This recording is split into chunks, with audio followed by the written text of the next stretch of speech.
What's up, guys? Today we're going to cover Unit 3, National Income and Prices. We're going to cover Topic 3.1, which is Aggregate Demand. So we're going to talk about aggregate demand, aggregate and price levels, the wealth, interest rate, and trade effect, and then we're going to cover the shifters for aggregate demand. So let's go ahead and begin. Topic, again, 3.1, aggregate demand. All right, so what is aggregate demand? Now, think of those of you guys that watch soccer, right? When you play home and away, right? They aggregate the scores. They add up the two scores. And so when we're talking about aggregate demand, we're talking about the demand for everything, right? Everything added together, okay? This is different from Unit 1 because in Unit 1 we talked about either your individual demand schedule, right?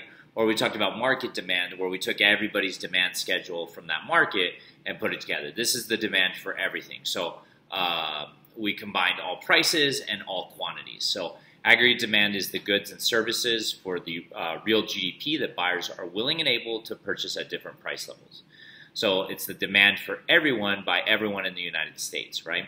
Or if you're looking at a different country, right? Like if you're looking at Mexico's aggregate demand, it would be Mexico, of course, right? So there's an inverse relationship with price level and real GDP. So again, an inverse relationship means that if price level goes up, real GDP goes down. If price levels go down, real GDP goes up. Okay. All right. So what does our aggregate demand curve look like? It is going to be very similar to a demand curve, right? Except for GDP price level. It is a downward sloping curve, right? And so we'll label this AD.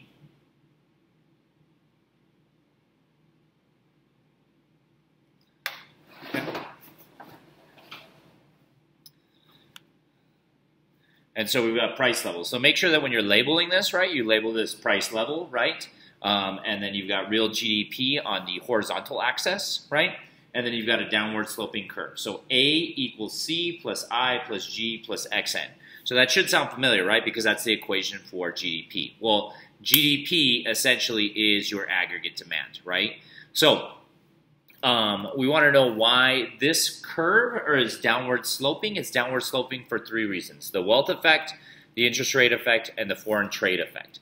So the wealth effect is pretty easy to get, right? So as high price levels reduce the purchasing power of money, this decreases the quantity of expenditures. That means as price levels go up, right, we can buy less things. Since we can buy less things, our GDP will go down, right? Lower price level increases our purchasing power and increases our expenditure. So if we see deflation or we see lower price levels, that means that we're going to spend or buy more things, right? Because we've increased our purchasing power. Okay. Now, the interest rate effect is when the price levels increase. Lenders need to charge higher interest rates, right, to get a real return on their loans, right? Higher interest rates will discourage consumers spending and business investment. So let's just make sense of that real quick. So if banks charge a higher interest rate, that is going to dissuade, or that's going to, maybe people will not take out a loan, right? Because a lot of times when you look at a loan, you look at the interest rate to see if you're able to afford taking out that loan and making those monthly payments, right? So if the monthly payments become too high because of the interest rate, then you won't take out the loan. If you don't take out the loan, you're not going to buy that particular product, right? So then GDP will go down. So that, again, is the interest rate effect. Now, the foreign trade effect is when U.S. price levels raise, foreign buyers buy fewer U.S. goods, right? And Americans buy more foreign goods, right? So that's even a double effect, right? So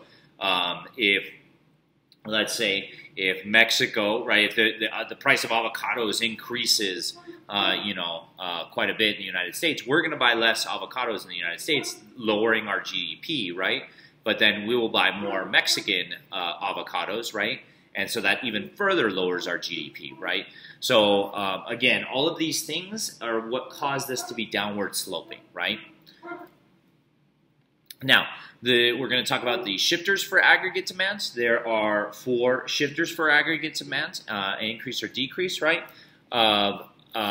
Any one of these four components. So if we see an increase in consumer spending, that's going to shift our aggregate demand curve to the right.